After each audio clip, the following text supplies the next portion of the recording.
Okay, greetings everyone. Welcome to Gerard, Black in the Philippines with the truth. I want to thank all my subscribers. Thank you for stopping by my channel. All my let's check this dude out, or I heard about him, and it's wonderful getting recognized when you walk in the streets and someone says, "Hey, aren't you the guy on have that YouTube channel?" Oh man, I tell you. And thank all my future subscribers and my scallywags and my triggers and peaches, my haters, my commenters. I live for you. Let me tell you, I live for you. I have to tell you the truth because after all, this is Gerard Black in the Philippines with the truth. Yesterday's video was one of my videos that I have. I always have a reserved video in case I wake up too late or something like that or what have you. But this one I did, the one about Blast from the Past.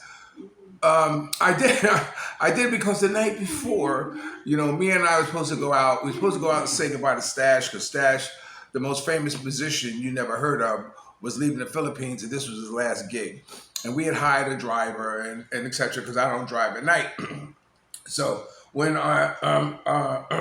when it came time, as it got close, you know, it's a terrible thing when you know someone so well, And I kind of got the idea, the feeling that, and plus we are going to go to Why Not, and which I always look forward to going to that, for obvious reasons. But Mia had not been feeling well the day before. I have to be honest; it wasn't just out of the blue. She had not been feeling well, so I asked her, do you really want to go? And we invited another couple, and they canceled, and so Mia wasn't feeling well, so we called and canceled it. So I said, okay, fine. So I decide, to go to San Jose. Go to San Jose, and we're gonna pick up some provisions, and I want to sit with Orlando and the boys and drink, like what I normally do. We drink and we look at fish, So anyway, I was down. We had a nice tall bottle and drinking shots and all this stuff like this, and I'm getting more and more happy. We're also watching the fights because we're watching Manny Pacquiao fight. So we were watching that on the cell phone and with the speaker, so you can hear it very good. And I guess because of my happiness or my drunkenness, for some reason, according to me, I gave away all my money. It's so funny because when I get drunk, I either give away kisses or give away money. but when I got home the next day, and Mia wanted to get something, so I said, "Okay, Mia, go get my wallet." And she got it was like there's nothing in it. What do you mean nothing in it? Oh, you gave this person 500, you gave this person 500, you gave this person. Oh my God. You know what I'm saying? So, but I'm happy I gave it to children, because I didn't have nothing smaller, so I might have given it to them. So I'm not mad at myself. I'm happy, so because I guess you could say, I'm one of the three, you're angry drunk, quiet drunk, or happy drunk. I'm a happy drunk. So I was happy doing that. But anyway, about the video. Now, the video that I posted was supposed to coattail on the one with the birds. You remember the birds flying through and all that stuff? And I was talking about the decals that were at the bike shop that had Michael Jordan on it. And what I got the idea, although it didn't look like anything like Michael Jordan at all. Even the bald head didn't even look like a bald head. But the number 23 and the Bulls. So you knew their intentions were it to be Michael Jordan. So, I was very impressed by that because, I know how important or how much of an influence that sports is. I'm not going to say music, sports. And they follow the sports very well, just like they do in any other country, whether it's soccer, basketball, baseball, or whatever, they follow it. So sports figures are very, I'm not going to say important, but very much admired here in the Philippines. I remember when I first came to the Philippines, they were calling me LeBron James. LeBron, it's LeBron James. LeBron James. Are you kidding me? But then when I looked, I could see over everybody's head. So it was like, no, maybe I might be looking like LeBron James to them. So they were calling me LeBron James because of my height. But you know, if they only knew that I was the only black man in the world who can't play basketball, and not for lack of trying, but I did. But anyway, I decided to put the Ink Masters video in there because the Ink Master video really showed how much they appreciate our black athletes, and that tattoo of Dwight Wade, I think his name Dwight Wade. I don't know. Oh, I don't know. Dwayne Wade, whatever, his name from the Miami Heat, and they put a tattoo. You see that? You saw? I'm gonna put it right here again. Just look at this tattoo. Look how much intricate detail that they put in that tattoo. At least have put on his leg. You know what I'm saying? So I really wanted to point that out about how much influence that our black culture has had here in the Philippines. Now, you may not find a lot of them who heard of James Brown, Mr. James Brown, or you can't even find a few who never heard of Michael Jackson. And it's just one of those things. They probably know the songs, but they don't know who was the original artist of them. So it's sometimes surprising when I say, do you know who the Godfather of Mr. James Brown? I said, wow. And we consider him being famous worldwide. But anyway, what I'm going to do right now is I'm going to cut right here. I'm going to throw these little two cuts in here, and then I'll be right back. Remember, you're watching Gerard, Black in the Philippines with the Truth. Don't forget to share, subscribe, like. There's 4. Share, subscribe, like. I don't know. And remember, I'm still trying to reach my goal of 3,000 subscribers. When I hit the 3,000, I will let you know what other number I'm hitting for. So if you know someone who doesn't know about Gerard Black in the Philippines, hit them up. Let them be, hey, check this dude out crowd. All right? I'll be right back. Greetings, everyone. Welcome to Gerard Black in the Philippines with the Truth. I'm going to welcome you to my channel. I want to say hello to all my subscribers, my future subscribers, my scallywags, my triggers, peaches, and all of my commenters. Welcome to my channel. Well, right now we're at the tennis court. It's raining, so we kind of stopped. But I have an opportunity to ask Filipino men that very important question I've been wanting to ask them is that what do they feel and think when they see a foreigner with a Filipino girl? Okay, so don't forget to subscribe, ring the bell, share, and like, and I will be right back. Okay, right now I'm talking with Miguel Escobar. Yes, from Colombia. Half Colombian. Yeah. Master tennis player. Rin I'm not. You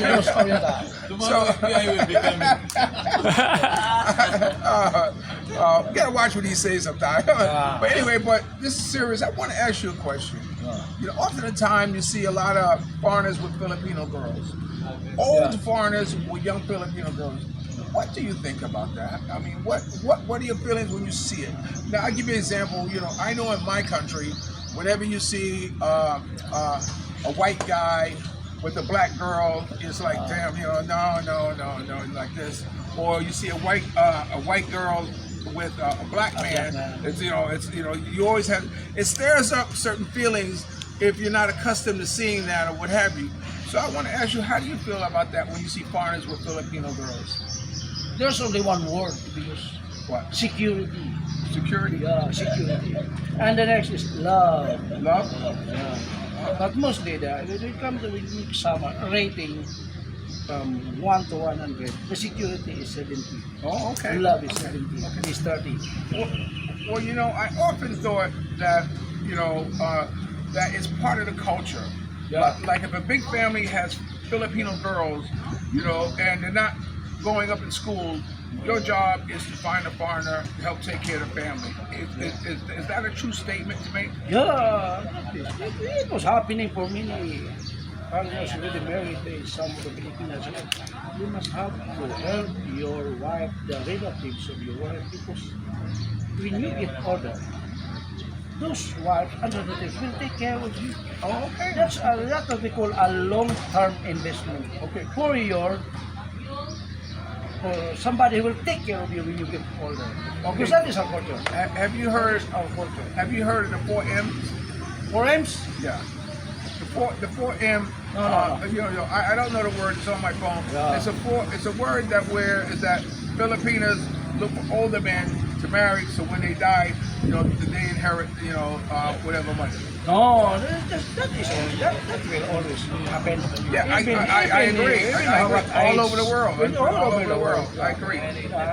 Not all Filipinos, all over the world. That will be happening. When you get married, you have nothing to do. That is the law. Right. So, the legal wife must have to inherit everything. Right. You have, Okay. even almost everything. Almost everything. So you were married. Yeah. So how long Twice. you been married? I was married first at the age of 27. Then my wife died. Then we get married again after 2 years. 3 years, maybe 3 years. Okay. We got a little bit younger. Yeah, a lot. Yeah. A little bit younger than 20 years.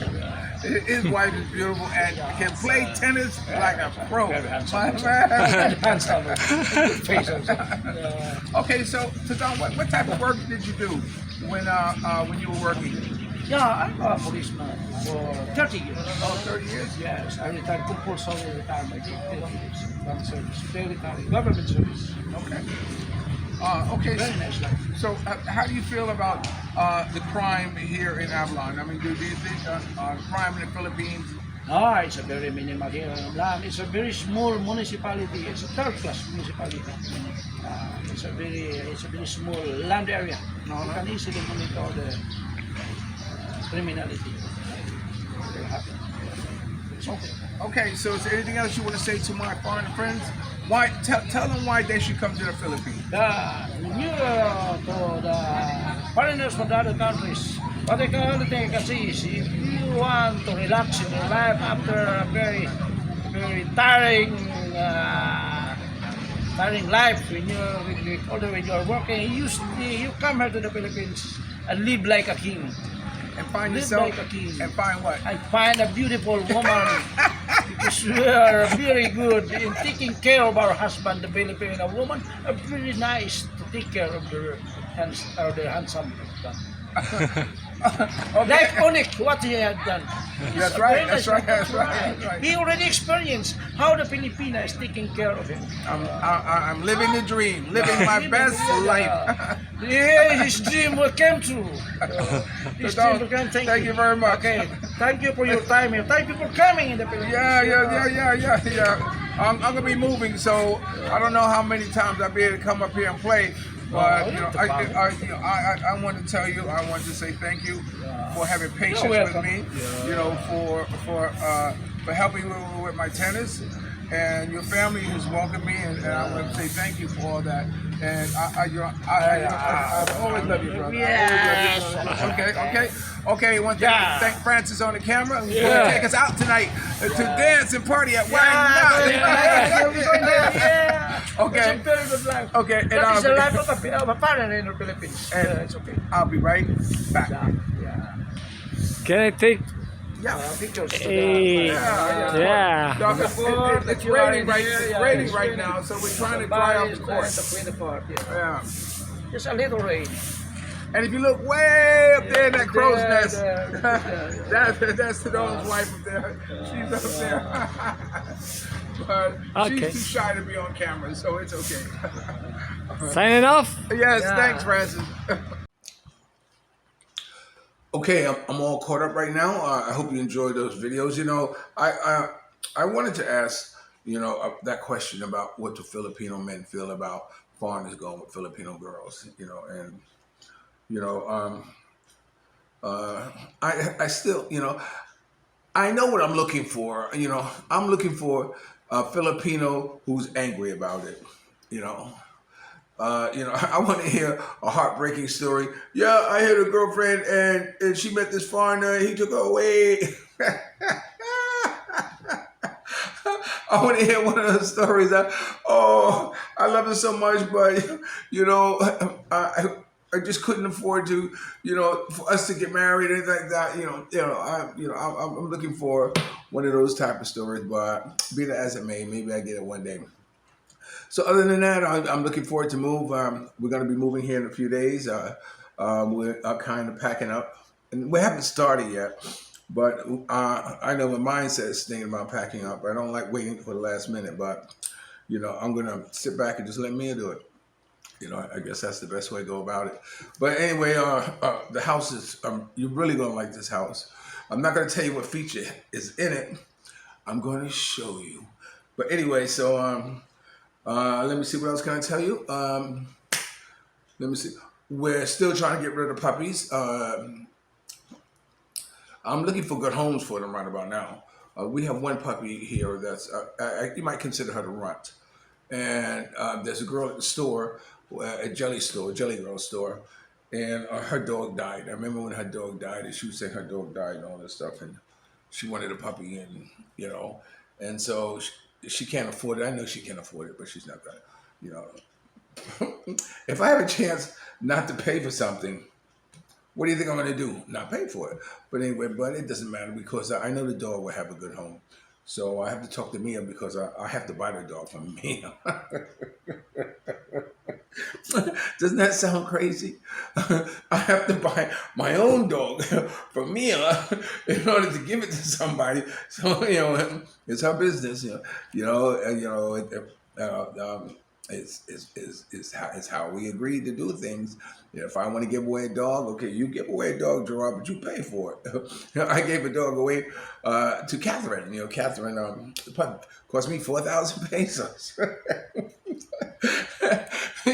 Which I don't mind. Because now Mia's happy, the dog's in a good home, and it's a win-win for everybody. She had asked me for one of Helen's puppies, and I told her no. And apparently Mia told her the seconds a litter. But anyway, but be that as it may, just like if Helen has a puppy, Christy and Cebu, Ellen Bayou's daughter, is going to get a puppy. But Helen never got pregnant. I'm in the point where I'm going to try her again because I think she's in heat. Because I really want husky puppies. But, be that as it may. So anyway, so I spent 4,000 pesos for Catherine's puppy. Mia wanted to be mad. What are you mad about? You got your money. What are you mad at? But the same thing with this girl, I haven't told her yet. I'm waiting for the right time. Sometimes with her, it's best to just timing is everything. So I'm going to tell her that I'm only going to give her 2,000 for the puppy. But besides, make sure you have something, and the girl will have a nice puppy to raise. Okay. So with that being said, this is Gerard Black in the Philippines with the truth. Remember, dreams are nothing more than plans awaiting action. Never disrespect the elder, always pull someone up. And sometimes you're the only one to see a vision. And the best revenge in life is to live good. I'm living good today. I hope you are too. And if you're lucky enough to have a woman like Ollie Woodson, former lead singer of Temptation One Song, treat her like a lady. And ladies, if you're lucky enough to have a good man like me, make me feel like a king. And remember, I'll always love you more. One thing I want to add is that I've been having trouble with my computer. Every now and then there's a bug that goes in it, and you have to order app. Get out of there, move away from my equipment. And so I had to contact Microsoft and go on the tech support. And I want to say something about tech support. I really appreciate you guys, all of you who are working in the tech support field. I want you to know that this moment in time, I appreciate you. Because each and every time that I have deferred to you, you never let me down. And I know if I was sitting with you, you'd probably be laughing at me. He's so computer illiterate. Because it's true. But even on paying bills at T-Mobile, the Filipinos Filipinos who work in tech support and all call centers and all that stuff. I want you to know from the bottom of my heart, I really appreciate you. Okay, and I wish you nothing but love, peace, and soul, brother number 2, Gerard in the Philippines. I will always love you more. I'll talk to you later. Peace.